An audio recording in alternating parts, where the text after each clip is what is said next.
Alright, after all those races that we've been through, all those trials and tests, as we have been through the pole races, we've been through the qualifying races, and we've been through the others have been through the Consolation races. And we've been through the compact races too, both races, which would be the video before this. All the Daytona stuff, like 500 stuff, would be in the same video. This was suggested by Luis. We're trying to make this race as good as we can to realism. We're trying to make the cars spread out. We're trying to be close and then spread out. And hopefully our pit issue, for some reason, that we've had the last couple of attempts I try to get this to work, doesn't happen. But I wish we could somehow simulate the 59 race with the convertibles and the cup cars together. If we can do that somehow, if we can get a mod to work like that, it would be amazing. But anyways, we started 7th in this 60 lap main event, as we always do 60 laps here at Daytona and Indianapolis when we do the Indy 500. As Larry Frank and Frederick Linsen held the front row since they won their qualifying races. As we get through the inside, you see Junior Johnson, as the set is out now. The car set is out now. That's pretty much why I made this video. Junior Johnson would not be in his Daytona car. It would be his short track car that he would race more. His actual hometown car, the North Rollsboro car. Sponsored car. I don't remember exactly. It was... fucking see I think it's Gaddy Motorco from North Rollsboro, South Carolina. And the way I made this track, it should be pretty on edge. I can already feel it kind of dance in the entry of the corner, which honestly I'd rather have than just straight through the corner perfectly fine. And we've gotten we have like a little small pack forming here with these 4 cars in front of me and then the cars behind me. I like when I can feel the car float, because that's really what these cars would do. They would float, bounce around the corner. They wouldn't just go through the corner easily. You can see the tailpipes, or the flame out of the tailpipes in front of me with Larry Frank, so he's definitely lifting. So it's not just me that has the effect, it's everybody. And we actually been doing a lot better so far. We actually haven't had a wreck either. You see the car kind of dance upwards the racetrack. You can see it dancing. Even I can see it dancing. Could just be because I can feel, and I can put feeling into like the pictures, pretty much the video. Well, I don't know if you guys can see it, but I can definitely see it where the car is dancing in the entry of the corner, and sometimes dancing at the exit of the corner, like we've had the last lap around. Not this time around, as we got pretty. That time got the car pretty settled. Definitely going to affect us on tires, as we're next to our teammate Lee Petty, as we only drive the 44 for the Petty crew on the big money races, and this is part of it, and that's why in 61 we raced that race too. I might do the Road 600. I might do the Road 600. I want to do it for 1961 for sure. I don't know about 1960 yet. Somebody's gonna have to suggest it for me to be sure I do that. I wish I could get them to the speed similar to real life, but I don't know exactly how to do that. So as long as they're not hitting 200, that's all I care about. And as long as they're decently spread out. Like if some parts of the pack or some parts of the train gets kind of broken into packs, that's pretty much how the races were in the early parts of it. Just draft packs that would go around the racetrack with a couple of stragglers in between, or just outright out of the draft in general. So we're gonna have to pit twice here in this race. Well, it's gonna be a little choppy in the video. I could see on the OBS. It's not too choppy as the last time I tried to record this, so it's better than what it was. The only reason why I'm recording like this, and the reason why it is a little choppy, because I don't like having it full screen so I can tell what time it is and stuff like that. And also because I want to make sure that if any pops up that's serious, I can get to it in time.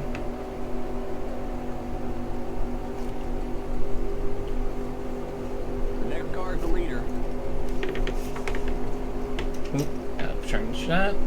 Hold on, let's just check. Anybody out of the race so far? Oh, Potter with the valve issue. I've also... They also have chances of having a high rate of mechanical failures, so that's another thing we gotta look forward to. Another thing that I have to look forward to as well, because I gotta make sure I don't run out of engine, run out of iron to run with. Clear. As those commentators in those, or those narrators in those races, race videos would say.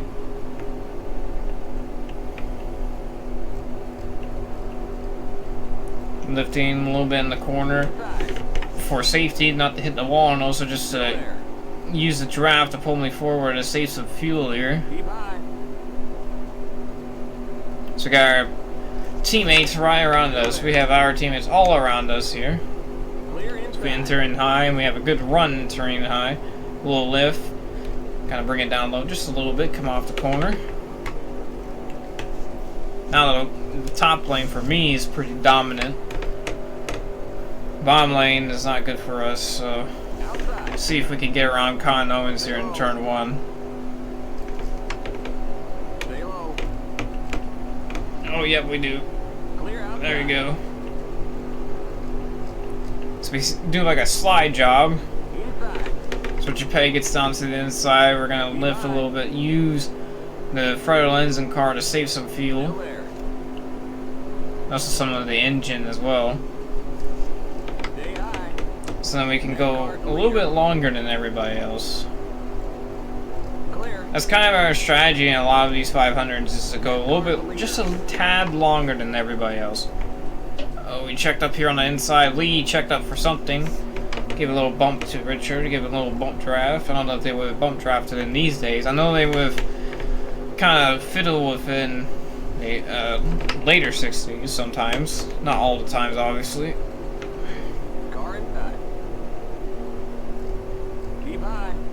Lost some momentum entering 1 there, right on the back bumper of Richard Petty there. So we got Con Owens again. He checked up a little bit. We're just gonna make a move to the inside as he loses all that momentum. So he somehow sticks with me. How are tires doing? Oh, they're wearing a lot more than usual. Okay, that's good. That's good. That means we're actually, you know, worrying about tires, and tires are actually falling off and they actually matter. Okay, we got 10 laps until we got a pit here. Also, because on the last pit stop, we get very close on it too, where we have to save on the last lap, just a little bit. So if we can save earlier, we could save us from having to do that later. Especially if we're in this pack, knowing that we're, you know, front row potential. Maybe not winning potential, but front row potential. Like a second place car. Our car has definitely so far been a 4th place car. Like I can definitely get to 4th, and that's just about where it stalls out. Where it stops gaining momentum and stops gaining the power to drive. As we're 3 wide with Junior Johnson and Con Owens, we're gonna have a pretty severe lift going to 1. Con seemed like he had a lift more, and Junior had a lift even more than him.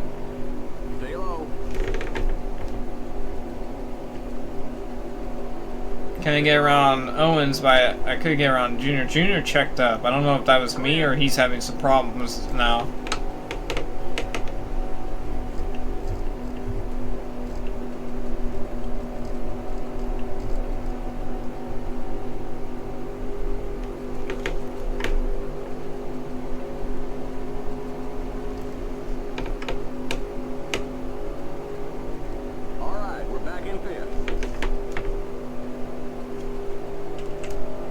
Who's this? Rex White trying to make a move on the outside. Trying to keep the pedal to the metal off of the outside there. Trying to keep Rex behind us.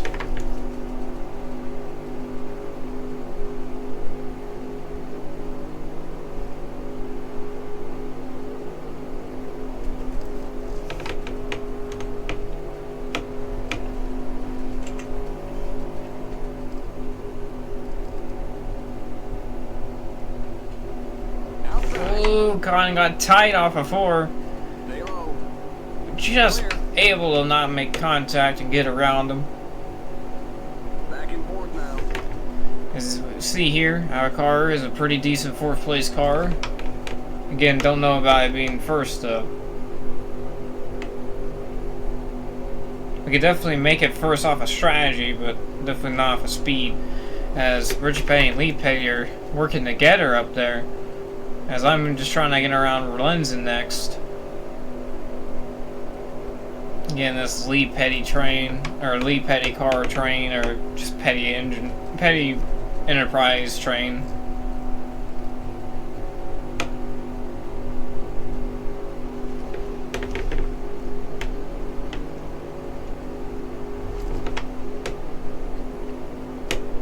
Get to the inside, Fred Relenson.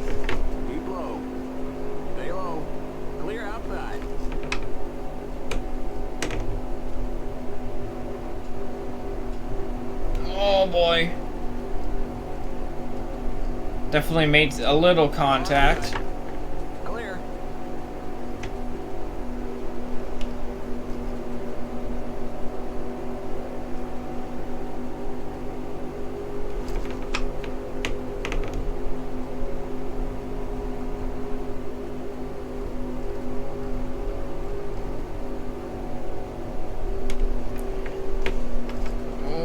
Make it 3 maybe?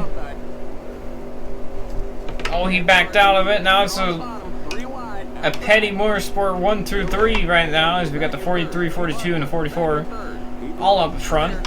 1, 2, 3. So go down through turns 1 and 2.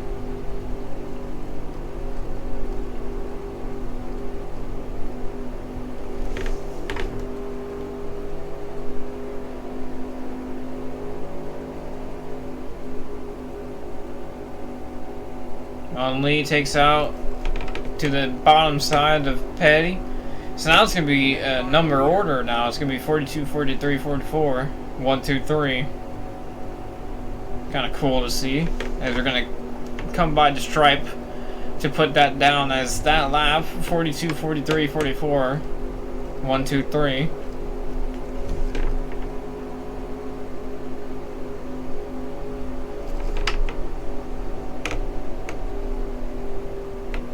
Oh, the car is pushing really heavy. Oh, the right front's kind of burning a little bit. Lost the position in Rexford. Or, not Rexford. Rex White. Rexford was a guy from the 50s. Not the 60s.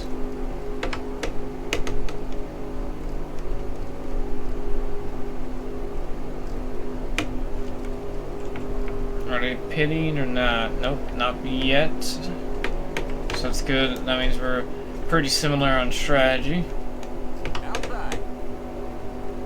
Try to get this 4 car out of our Petty 1, 2, 3 here.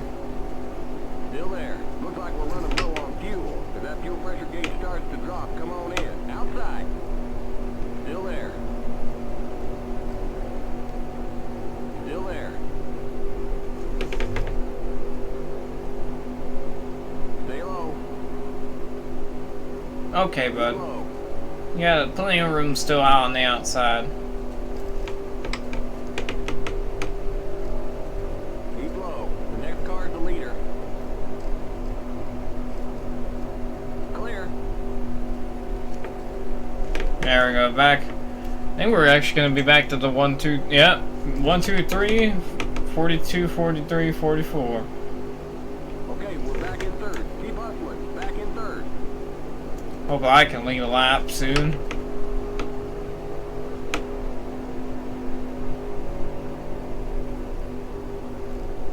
Car inside.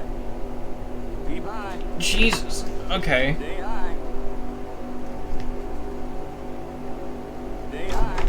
Oh, okay, he came up the racetrack and had nowhere to go there. If I didn't turn right, I was gonna get hooked in the outside wall too. I probably overreacted a little bit also, but just inching it up the racetrack when he wasn't cleared yet. And he took me on the apron, it looked like, at least. I could have been wrong. So that didn't make me too happy as we have a massive checkup. Had to move out of the way there. Almost ran the back of Johnson. And Johnson almost ran the back of Lee. Like, I would take complete fault of the wreck, but Rex White didn't need to put it that far low on the apron there. Especially when I already covered that spot the first time. Like, right there, you should check up. But then he kept going, and then he eventually hits me and puts me back up the racetrack, and then I'm going down the track. And then he kind of swerves a little bit. And then at that point, I kind of turned down, trying to get underneath him going to turn 3. And at the same time, he was still coming up on us. And got turned around, got Fred Orlinson involved, and that destroyed the front end of Orlinson's car. Good. Jolie Johnson knows how to make a pit stop. Go, go, go! Don't go over 70. Keep it under 5,000. And then Tom Pistone just wrecks us. Like, come on, dude. 6 car, pass. Get ready now. Going green. Pace car's in.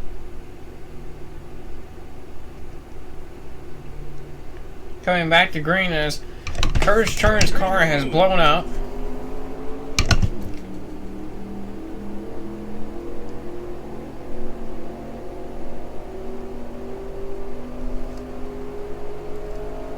And I guess you could say that I got my karma for that Rex White incident.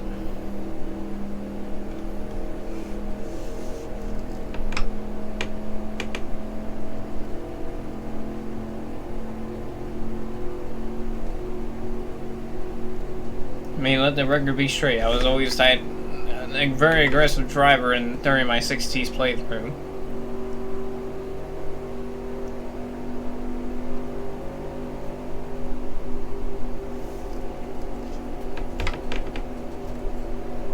And now we're slow because of it.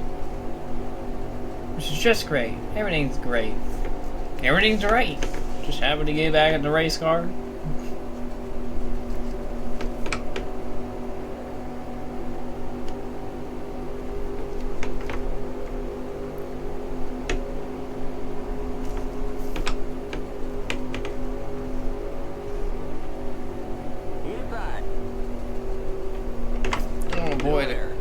Is actually loose. I can feel the tail end gone. I mean, it is gone. Look at that car.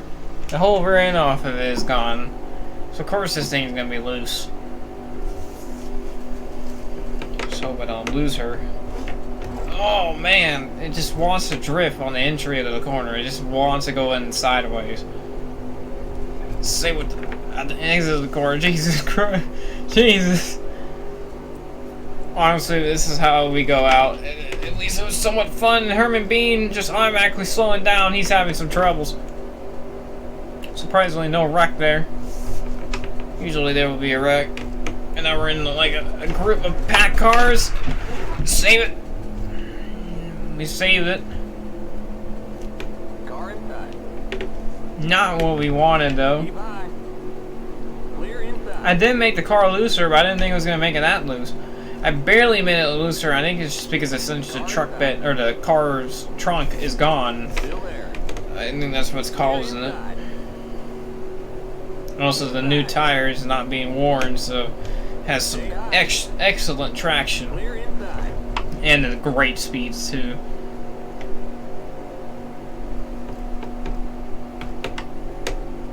And again, if I wreck like this, I'm fine with it. As long as it's a wreck that can get me out of the race. If it's a wreck that just sends me spinning, that's just kind of annoying. It's good in the corners though. Once I can get by the part where it gets really loose, it's a very good corner car. Now, speed-wise, not really good, but handling is pretty good. little side draft on Mel Larson there. I don't know if that car would have been exactly this game, but it was definitely the Gun City car that he would have drove. A Gun City car that he would have drove. Somebody else has blown up, I think. I just saw a puff of smoke. I don't know where that came from. I believe maybe somebody came down pit road just now, up in front of the pack. But now we kind of had his car regulated back to a 23rd, 22nd, even 20th car at best. Pretty good car when you can get it to steer around the corner, not slide sideways through the corner.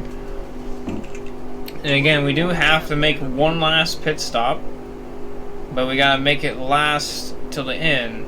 Now you can make 3, be safe and make it all the way, or you can be 2 and be ballsy about it and try to save enough to make it to the end and have force people in front of you that need to pit.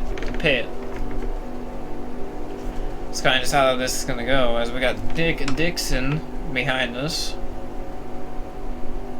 So he's just gonna go straight to the inside, not even gonna try to help.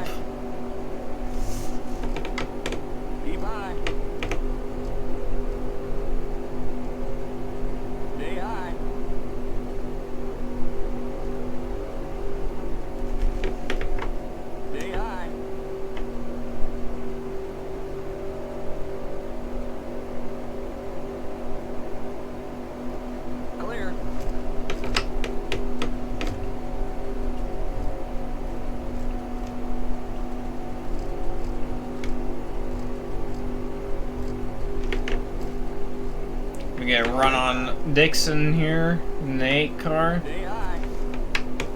We're racing him for 21st, I believe? 22nd. Still there. Clear. Oh, and then he just checked up real hard. And then we got all the way turned around. Okay. Oh, and then we just got slammed, and now we're up. Come on, get off. No. And now we're going into the lakes. You alright? We got trouble in turn 2. Ow. Looks like you got some kind of engine problem. And that destroys the car now. After Dick Dixon brake checks us going into turn 1. That is great. Well, now we have for the 60s Daytona 500 for me at least. So as you're seeing here, Fireball Robert, who was just a leader a lap ago, is now in pit lane on the last lap, and this is what I meant by we could have made it all the way around without having to pit another time if you could save fuel. And this is exactly what Lee Petty is doing in the number 42 car behind all these lappers. And then you got Junior Johnson there on the outside, who is trying to win like he did in real life. But they're getting held up by some lap cars here. And he's going to make a move to the outside. But then Lee just blocks it off of it. They're very slow. How slow are they? That is horrendously slow. Yeah, that would save a lot of fuel, that's for sure. But here comes 3rd, and I think 4th. Yeah, 4th, 5th right there. You got 6th. The guy that wrecked me under the pit stops. That pretty much put it into our race there. And here's the battle for the lead. As let's see if Junior Johnson can replicate what he did in real life. And it's not going to happen with Lee Petty gonna win the 1960 Daytona 500 here. While Junior Johnson's 2nd. Buck Baker 3rd, as he got right there. He could have won that race if he had another lap. In the 63 car, I believe by Gherkin, in 3rd or 4th. Then it was a 17 car, Fred Hurd 5th. The 2 car, where is the 2 car? Oh, Possum Jones 6th. Tom Stone 7th, who wrecked us. Dick Dixon, who also wrecked us, in 8th. The 10 car, where is the 10 car at? There you go. Where is the 10 car? Oh, Emil Langley, 9th, and then 36th, so Tommy Irwin, 10th. As we got cars running out of fuel and cars blown up, somehow. And Lee Petty, your winner. and that'll be it for this video. I'm sorry, Luis, that we couldn't finish it on the green. I just got unlucky there, and that was the first race I actually felt fine with wrecking in because it wasn't nonsense, and it wasn't the AI being stuck in pit road. But that'll be it. The car set will be in the link description or on Stelnod, and that'll be it.